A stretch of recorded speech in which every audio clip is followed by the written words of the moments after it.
So paint on glass can be a little complicated, but I'm going to try to help make it as simple as possible.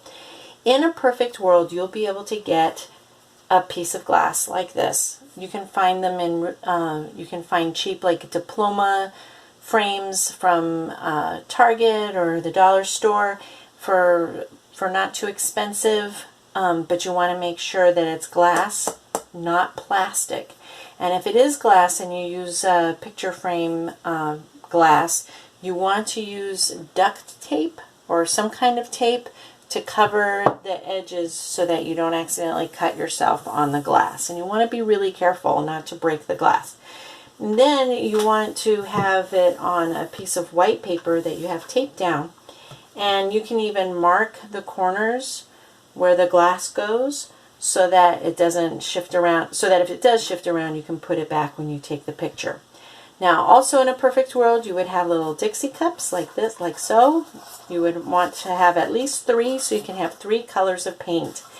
And the kind of paint you want to use is acrylic is really the best kind. You can buy these at craft stores, sometimes 2 for $1, like Michael's or Joann's or Beverly's.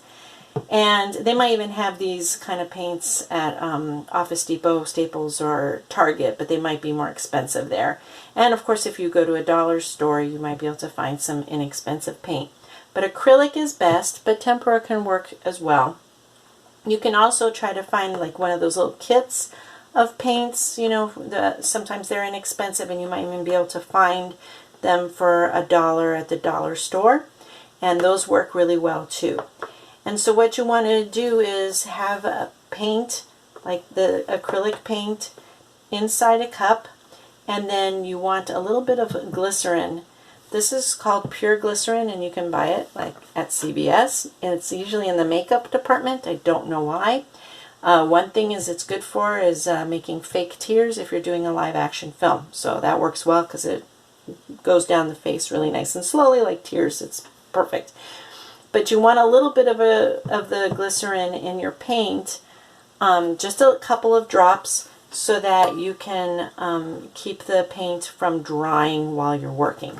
Okay, so this is of course in a perfect world. Oh, and you want to have a washcloth or some kind of towel that can be painted on or get paint on and not worry about it. So you want a damp cloth, or damp paper towels. But the best thing to use are diaper wipes or wet wipes. These are really awesome. Don't use the expensive ones that have the 99% alcohol during COVID. Just regular diaper wipes are perfect. So you want to have that ready. And then what you're going to do is you're going to take your paint with your little tiny bit of glycerin, and you can do something simple like a spiral. So you can start a little bit and take the picture, and then add a little more, take the picture, add a little more, take the picture, add a little more, take the picture, add a little more, take the picture, add a little more, take the picture. And then as you're going, you might decide to start letting this disappear as this is coming on. So you can do this and then wipe some of it off really carefully. Q-tips can also be helpful if you want to have more control. And then don't forget to take the picture, and then add a little more, take the picture, and then add a little more, take the picture, and then add a little more, take the picture. And you can just keep going and like this, or you don't even have to wipe it off. You could just keep taking pictures and doing a little more each time. And this would be very abstract and kind of interesting and cool, and give you the idea how to do this particular type of animation technique. Another thing you can do are like little fireworks. You could start off kind of small, take the picture, and then have them grow out, take the picture, have them go out further, take the picture, and each time you paint a little bit more, take the picture. So that's another thing you can do. And while you're doing that, you can think about other ways. You can add other colors, and especially if you're doing something like fireworks, or if you have a secondary color, you could have it come chasing the inside of this spiral and do another spiral. the sky's the limit as always. But what if you don't have glass like this and you want to do, but you still want to get the effect of doing this paint on glass? Another thing you can use is the actual glass. And you could, this way, instead of doing a down shooter thing, you would be shooting from this direction.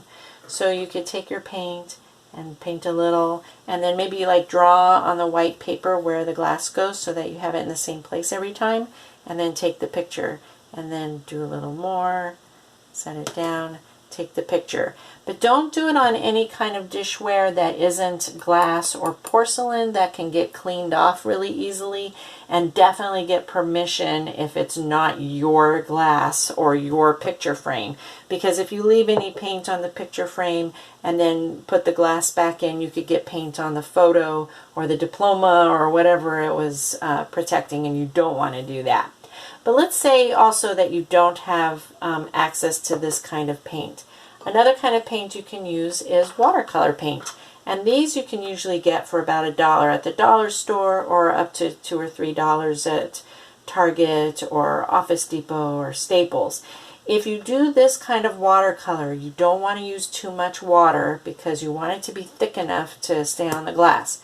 But watercolor actually doesn't need any glycerin because it's watercolor and easy to wipe up. All right. So that's one way to do it. But let's say you can't get a glass and you don't have a regular glass to use, and you still want to have the effect of doing a paint on glass type of assignment.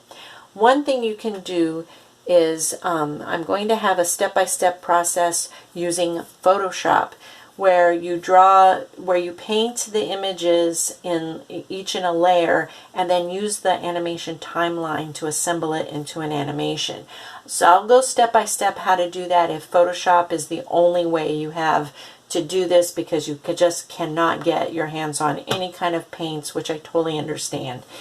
But if, let's say you are able to get the paints though, another thing you can do, if you want to do a scenario like the street, but you're just having a really hard time drawing the drawings and then wiping off some and adding some in order to make it look like it's moving, another thing you could do is, if you have a piece of glass like this, you can have hand-drawn animation and put your first drawing down, something simple, and then put the glass on top, and again, use your little marks so it goes in the same place each time, and then do the painting any way you want, and then take a picture, and then clean off the glass, and put the next drawing down, put the glass back, paint, take the picture, clean the glass, put the next drawing down, put the glass down, paint, take the picture. That's another thing you can do. If you do it that way, or if you try to do a scenario like in the street, you only have to do 24 images, not the usual 48.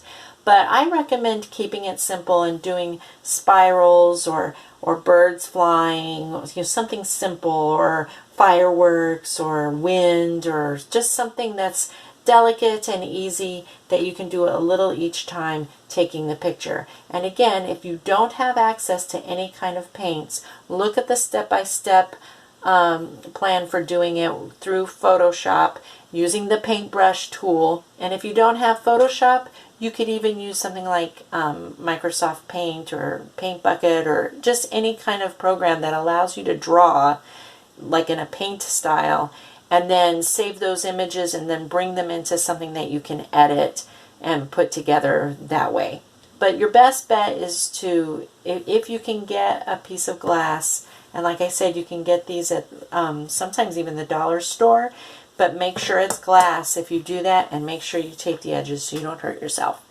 And that's it for Paint on Glass.